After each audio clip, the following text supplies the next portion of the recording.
Para saudara dan saudari yang Tuhan cintai, selamat pagi dan selamat bertemu lagi dalam renungan harian dari Paroki Santo Fransiskus Assisi APO, edisi hari Jumat tanggal 5 April dalam Oktav Paskah. Mengawali hari yang baru ini, kita hendak mendengar dan merenungkan sabda Tuhan. Marilah sebelum kita mendengar dan merenungkan sabda Tuhan, kita berdoa. Dalam nama Bapa dan Putra dan Roh Kudus. Amin. Allah Bapa yang kekal dan kuasa, Engkau telah menganugerahkan misteri Paskah sebagai jaminan perjanjian damai antara Engkau dan umat manusia. Kuatkanlah kiranya hati kami, supaya damai yang kami rayakan ini kami nyatakan pula dalam perbuatan. Bersabdalah ya Tuhan, kami siap mendengarkan. Terpujilah Engkau Bapa, Putra dan Roh Kudus, kini dan sepanjang segala masa. Amin.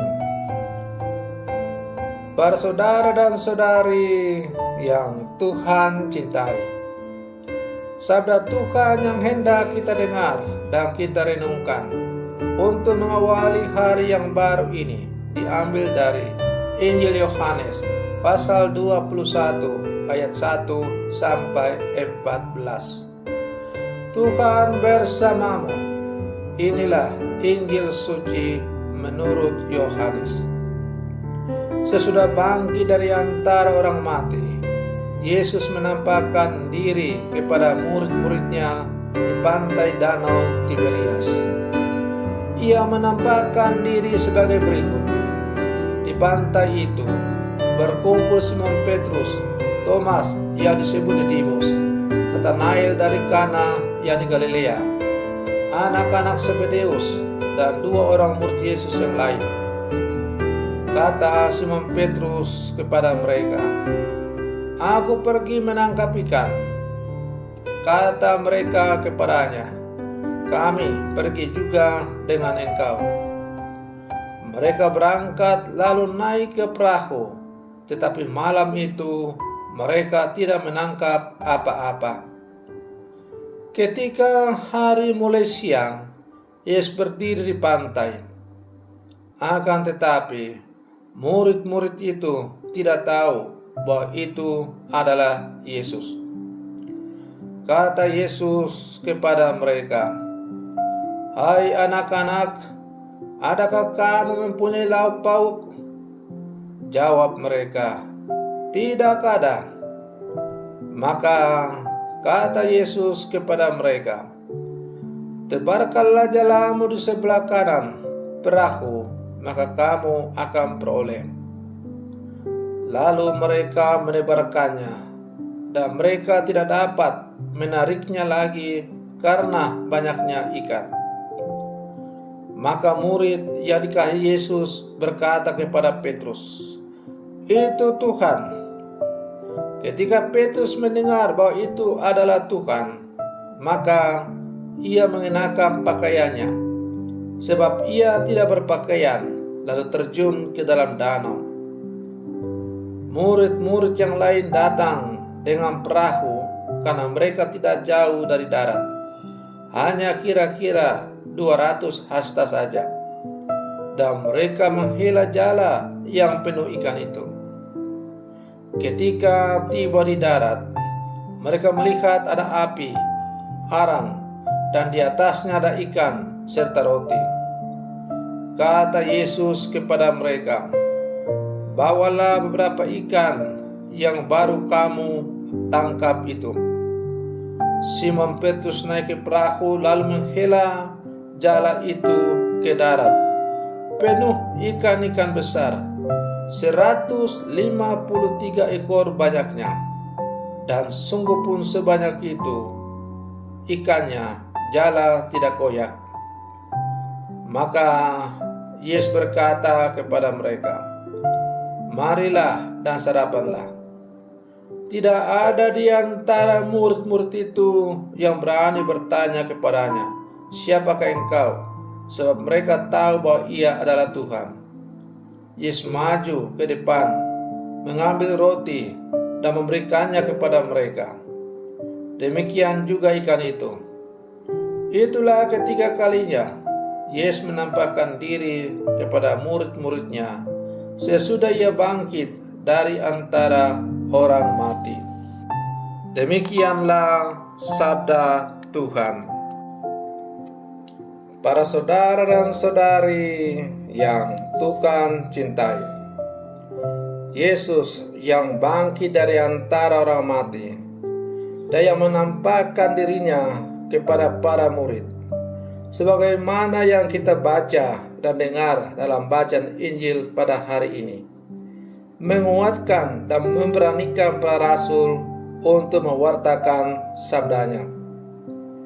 Kebangkitan Kristus bukanlah akhir dari perjalanan mengikuti Yesus. Namun peristiwa itu justru menjadi titik tolak untuk melangkah lebih jauh, mewartakan kabar sukacita tentang Allah yang mengasihi dunia dan yang menghendaki keselamatan manusia. Iman akan Tuhan tidak berhenti pada peristiwa kebangkitan, tetapi juga berlanjut pada upaya untuk bersaksi atas karya keselamatan yang datang darinya.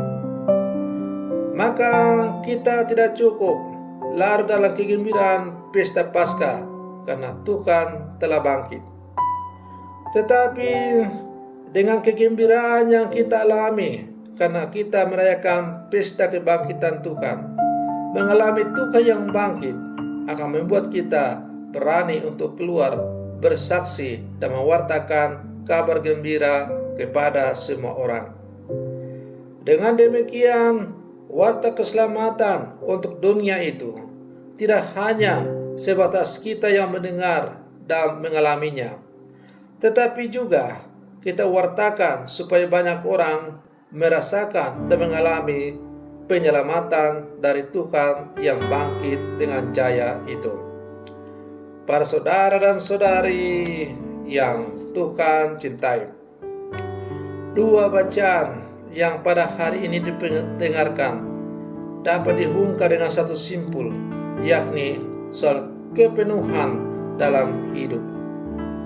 Para pemimpin agama Yahudi menangkap manusia, yaitu para rasul. Hal itu kemudian mereka anggap sebagai kepenuhan kekuasaan mereka atas para murid.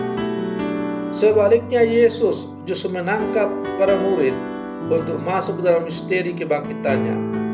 Dalam hal itu, mereka boleh mengalami kepenuhan hidup sebagai murid Kristus. Kita pun sebagai murid-murid Yesus yang hidup sama sekarang diundang untuk masuk dan menikmati hidup dalam kepenuhan sebagai murid Kristus dengan iman akan Dia yang bangkit dan menyelamatkan dunia.